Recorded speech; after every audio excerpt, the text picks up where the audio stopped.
We back, man. We back. NBA season is finally here, y'all. And you know your boy had to come out here and talk about the game last night. What's good, my family? Welcome back to the channel.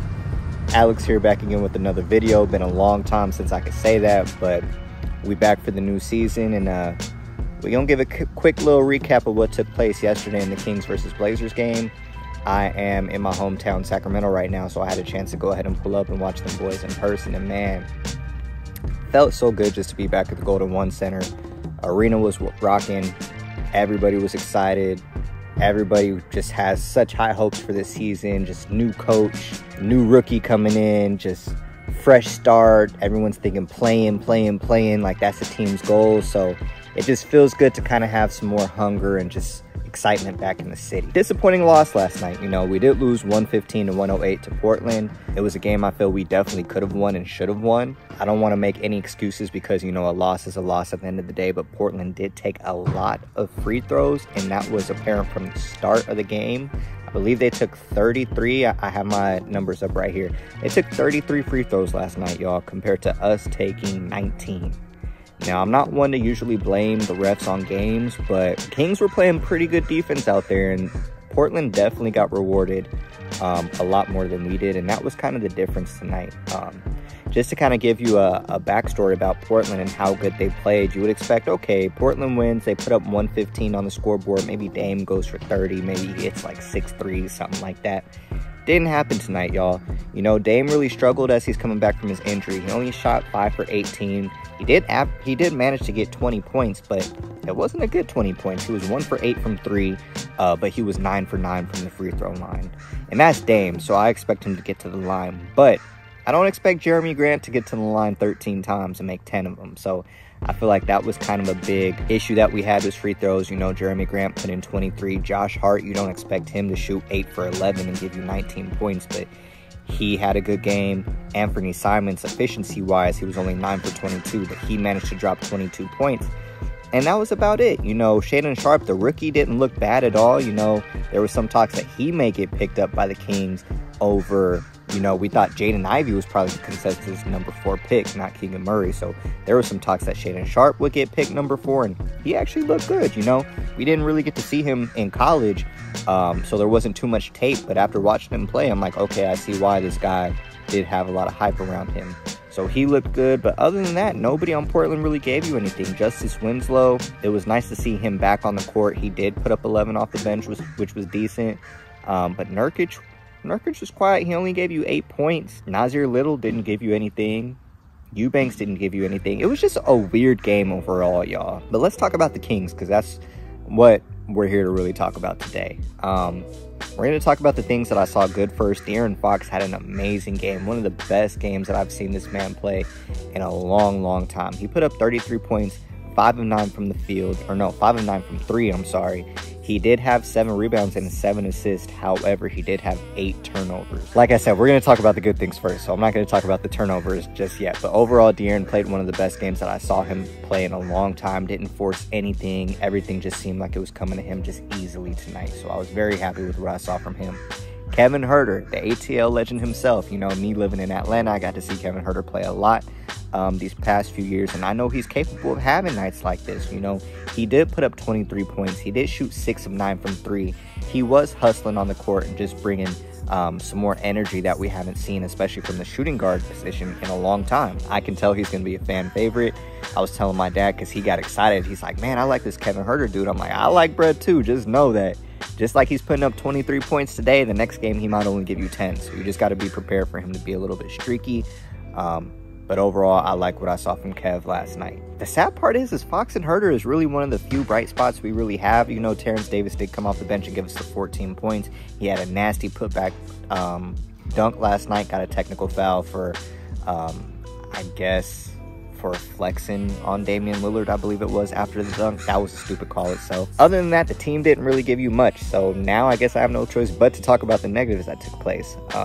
We can start with our star player, Domas Sabonis. Fouled out, only gave us 13 points. He did have 5 assists, but he just never looked comfortable out there. He just looked lost, and I don't know if he's still a little tired, maybe from playing at FIBA. He didn't show what you would expect our star or our best player to show. And I expect that to change moving forward. He also shot 3 of 6 from the free throw line. I didn't like that. But the whole team didn't really shoot that good from the free throw line. That was kind of just like a where is Sabonis out there moment.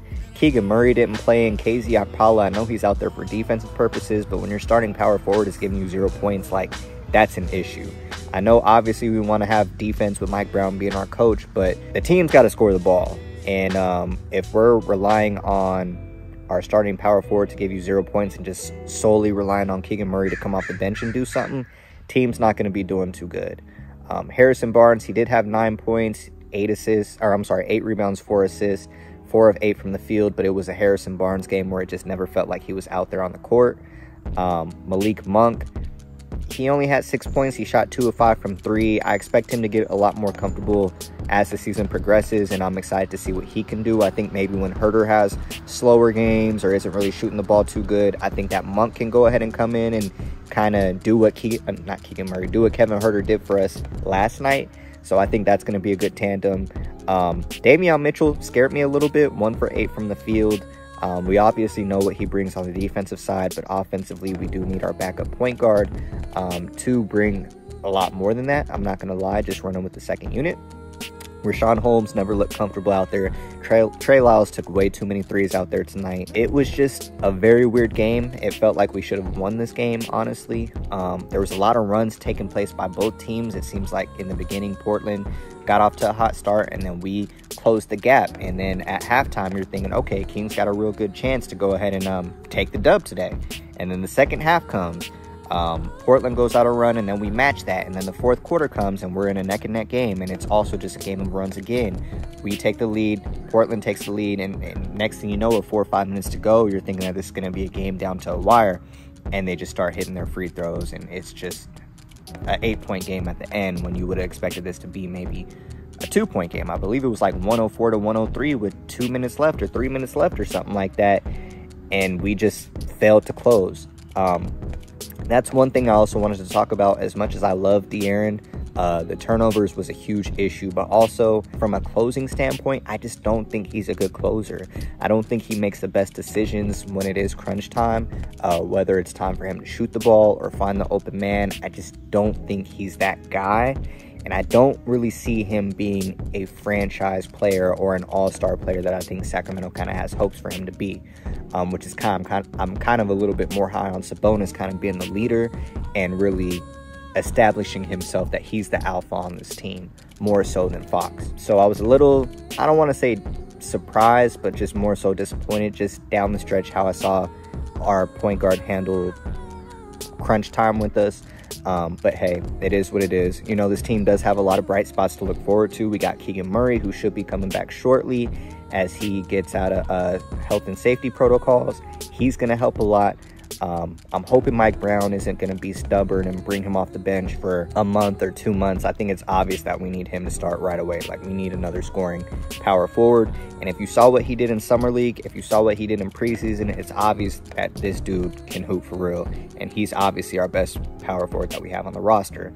I'm hoping Richaun Holmes, maybe coming off the bench, can give us a little bit more than he gave us. I'm just interested to see what this team does overall. Even looking past this game, we have a tough schedule ahead.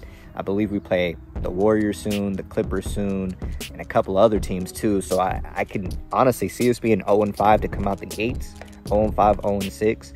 And in the West, you know, it's hard. You got to really get off to a good start. I know a lot of people have play-in hopes for this team. I'm going to say this team does have a chance to make the play-in, but I'm not completely sold. And I'm not even basing that just off of one game. That was kind of just my thoughts already. Just when you look at the West is so deep, from the Phoenixes, the Dallases, the Denvers, the Golden States, obviously, to the Memphis, the Minnesota, the Clippers are back.